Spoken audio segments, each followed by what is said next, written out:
হাসছে গোপাল, যাচ্ছে গোপাল, ভাবছে গোপাল, হাসছে গোপাল। যুগের পরে যুগ কেটে যায়, মানুষ তাকে ভোলে না। হ্যালো ভিউয়ার্স, আজকে আবারও একটা আর্ট ভিডিও নিয়ে চলে এসেছি। আজকের টপিকটা হচ্ছে গোপাল ভাঁড় এবং তার পেতনি বউ। শুরু দিয়ে শুরু করছি গোপাল ভাঁড়ের পেইন্টিং করা। গোপাল ভাঁড়ের চরিত্র এমন একটা চরিত্র যাকে ভোলার চেষ্টা করলেও ভুলতে পারবেন না। আমার তো এই গোপাল ভাঁড় কার্টুন শোটা খুবই ভালো লাগে। তোমাদের কেমন লাগে সেটা তোমরা আমার কমেন্ট বক্সে জানাও। এটাকে আমার গিন্নির শরীর থেকে তাড়িয়ে দেওয়া যায়। তোর মাথায় তো কিচ্ছু আসছে না।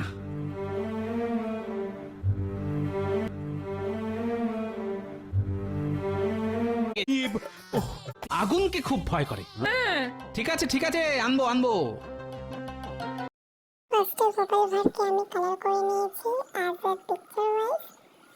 দেখতেই পাচ্ছেন, প্রথমে আমি ওর ফেসটাকে কালার করলাম, দেন ওর জামাটাকে হলুদ কালারের কালার করলাম, তারপর ওর গামছা, লাল গামছা পরতো সেটাকে কালার করলাম। এখন আমি ওর আইব্রো অঙ্কন করছি ব্ল্যাক কালার দিয়ে, ওয়াটার কালার নিয়েছিলাম আমি। এবার ওর আই সার্কেলটাকে ড্র করলাম, ওটাও ব্ল্যাক কালার দিয়ে।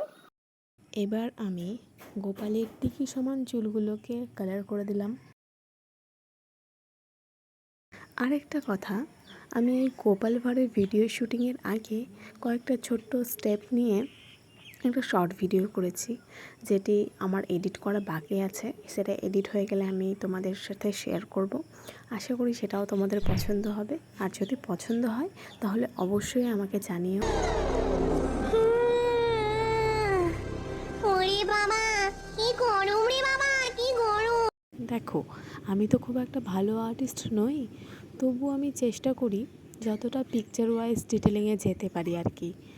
আর ছোট থেকে নিজে নিজে খেটে খুঁটে যা আমি শিখেছি সেগুলির ফলস্বরূপ এখন বেরোচ্ছে। আমাকে কেউ শেখায়নি, এটার একটা আক্ষেপ রয়েছে জীবনে। কিন্তু ভেবে ভেবে এইটুকু ভালো লাগে যে যা করেছি নিজে করেছি, নিজের গুরু নিজে আমি। আর আমি এটাও বিশ্বাস করি যে চেষ্টাই একমাত্র কারণ যেটি তোমাকে সাফল্যের সিঁড়িতে পৌঁছে দিতে পারবে। চেষ্টা ছাড়া কোনো কিচ্ছু সম্ভব না লাইফে। বলছি ভালো মাছ পেলে আনতে কিন্তু ভুলবে না। ঠিক আছে। ভাই একটা কথা বিশ্বাস করো, এই video shooting, art video edit করা এত যে মেলা হ্যাপার কাহিনী, সেটা যে আমি তোমাদের কি করে বলি। বাপরে, আমার প্রায় 3-4 ঘন্টা ধরে আমি খেটেছি এর পেছনে। প্রথমে তো আমার মোবাইল স্ট্যান্ডটা এত বাজে যে সেটিকে যে আমি ওপরে রেখে ভিডিওগুলো শ্যুট করবো সেটা হচ্ছিল না। তো আমি কি করলাম, একটা পেরি বসালাম, তার উপর টুল বসালাম, তার উপর যেন তেনভাবে আমি ভিডিওগুলি শ্যুট করলাম। একটা জিনিস কি খারাপ লাগে বলো তো, এত খাটনির পরেও যদি লাইক না পাই, একটা সাবস্ক্রাইবার না বাড়ে, তো খেটে কী লাভ বলো তো। কিন্তু আরেকটা বিষয় আছে, না খাটলেও তো হয় না, বসে থেকে তো আর কোনো কিছু পাবো না আমি, তাই আমাকে খাটতেই হবে। যখন ভাবি যে ধুর বাবা, এত খাটনির পরেও একটা সাবস্ক্রাইবার আসলো না, ভিউজ সেখানেই ডাউন হয়ে পড়ে আছে, তখন এতটা রাগ লাগে। আমার মনে হয় আমি ইউটিউব আমি কোনো মতো ছেড়েই দেবো, আমি ডিলিট করে দেবো, আমি আর কোনো ভিডিও শ্যুট করব না, আর বাড়িতে বসে থাকবো। কিন্তু সেটি কি আর হয়? মনে তো একটা আবার খুঁত করে আশাও আছে, যেটি বলে যে না, তুই বসে বসে থাকিস না, তুই একটা ভিডিও শ্যুট কর, দেন সেটি না হবে কোনো ব্যাপার না, তুই কর্ম করে সেটিকে ভুলে যা, যদি ভালো হয় তবে কিছু না কিছু তো হবে। এই যদি ওয়ার্ডটাই আমার মনের মধ্যে ঝড় তুলে নিয়ে আসে। এই যে আমাকে বাধ্যই করে দেয় যে তুই বস, তুই ভিডিওগুলো শ্যুট কর, চুপচাপ করে যা, আর কোনো কিছু ভাবতে হবে না। ভাবলেই মন খারাপ হবে, মন খারাপ হলেই সেগুলোকে আমি ভালোভাবে অঙ্কন করতে পারবো না। তো লাভের লাভ কী হবে? উল্টো ক্ষতি হবে। ওর থেকে ভালো নিশ্চিন্তে শান্ত হয়ে বসো, নিজের মনের মতো ছবি আঁকো।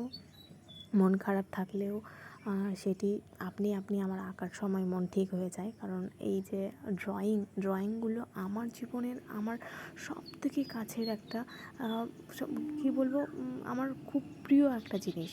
আমার হাজার দুঃখ থাকুক, আসল কথা মন খারাপের মধ্যেও এই ড্রয়িং ভিডিওগুলি, এই ড্রয়িংগুলি আমার পুরোপুরি মুড ভালো করে না ঠিকই, কিন্তু কিছুটা হলেও শান্তি দেয়।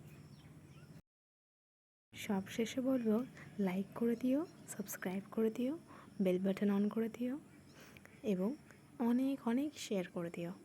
Thank you. দেখা হচ্ছে নেক্সট ভিডিওতে। এখনকার জন্য বাই বাই।